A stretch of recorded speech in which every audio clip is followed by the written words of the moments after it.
Alors la question est simple, mais fondamentale. Comment est-ce qu'on passe d'une application qui tourne sur l'ordinateur d'un développeur à un service capable de gérer des millions d'utilisateurs partout dans le monde? Eh bien c'est justement ce voyage incroyable qu'on va décortiquer ensemble aujourd'hui. Et tout commence vraiment comme ça. Juste une idée, quelques lignes de code qui tournent, sur une seule machine. Pour arriver à ça, un service fiable qui ne plante pas pour des millions de personnes. La réponse en fait, c'est toute une histoire. C'est l'histoire d'une évolution qui a complètement changé la donne dans la manière de concevoir et de déployer des logiciels. Et cette histoire, eh bien, elle commence à une époque beaucoup plus simple. On va commencer par le tout début, le monde sur un seul serveur. Une idée simple, en apparence. Il était une fois, pas si lointain d'ailleurs, où les applications tournaient sur une seule et unique machine. Imaginez, toutes les fonctions, tout le code, toutes les dépendances, tout était au même endroit. C'était l'approche du monolithe. Super simple au début, c'est vrai, mais ça cachait pas mal de problèmes. Et voilà le problème, illustré parfaitement ici. Plus l'application grossissait, plus ce gros bloc unique devenait un véritable sac de nœuds impossible à gérer. La solution, on la connaît aujourd'hui, c'est de tout découper en petits morceaux, comme un puzzle, des microservices indépendants. Mais à l'époque, on n'en était pas encore là, loin de là. Parce que concrètement, les problèmes étaient énormes. On voulait améliorer une toute petite fonction, il fallait redéployer tout. Une seule petite erreur, un seul bug, c'est toute l'application qui pouvait planter. Et pour les équipes de développeurs, c'est un cauchemar à coordonner. Bref, ça ralentissait tout le monde. Et puis, il y a eu ce fameux déclic, le moment « Ah !». La solution est venue d'un endroit assez inattendu. Il a fallu regarder du côté du transport maritime pour trouver l'inspiration. Et voilà l'idée de génie, le conteneur. Tout comme un conteneur maritime peut transporter n'importe quoi, n'importe où, un conteneur logiciel, c'est une boîte standard qui embarque le code de l'application et toutes ses dépendances, tout ce dont elle a besoin pour tourner. Résultat, ça fonctionne partout de la même manière. Et ça a tout changé. La phrase que tous les développeurs détestent entendre, le fameux « pourtant ça marche sur ma machine », eh bien, c'était fini. D'un coup, la portabilité, ce n'était plus un lointain espoir, c'était devenu la réalité. Le gros problème des dépendances était enfin résolu. Ce qui tournait sur l'ordinateur du développeur était exactement la même chose que ce qui allait tourner en production pour les millions d'utilisateurs. Cette cohérence a été un vrai game changer. On pouvait enfin livrer du logiciel vite et bien. Ok, donc maintenant notre application est bien empaquetée dans des containers. Problème résolu? Pas tout à fait.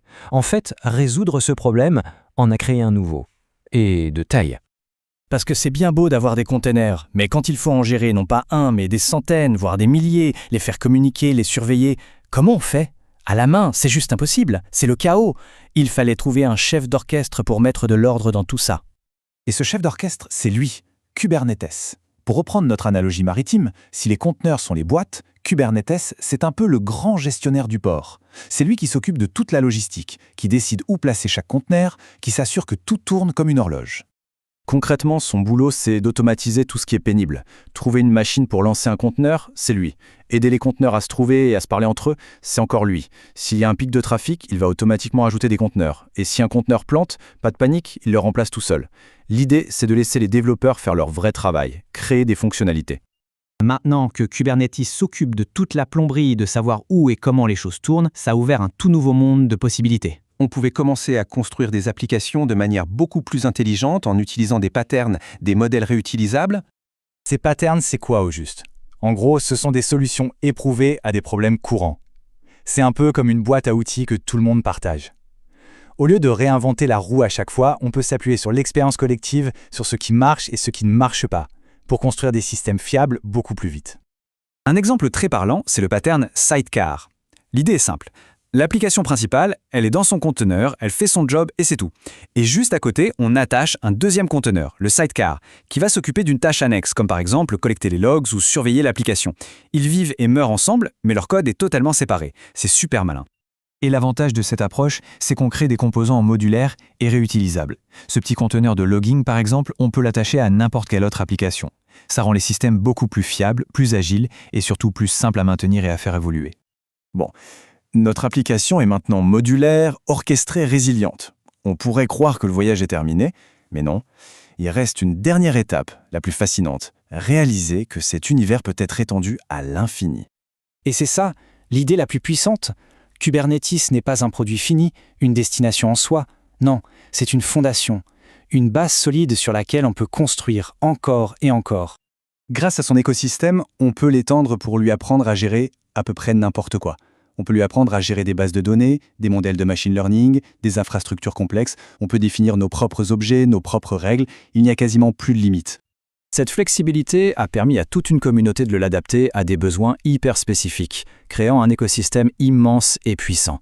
Au final, Kubernetes est devenu bien plus qu'un simple orchestrateur de containers, c'est devenu le système d'exploitation du cloud, une sorte de plan de contrôle universel, une plateforme pour construire d'autres plateformes. On est donc passé d'un simple serveur à un univers de services extensible à l'infini. Ce voyage, de la simplicité du monolithe à la complexité maîtrisée de cet écosystème, a complètement redéfini notre monde numérique. La vraie question maintenant, c'est quelle sera la prochaine étape ? Le prochain chapitre, lui, reste encore à écrire.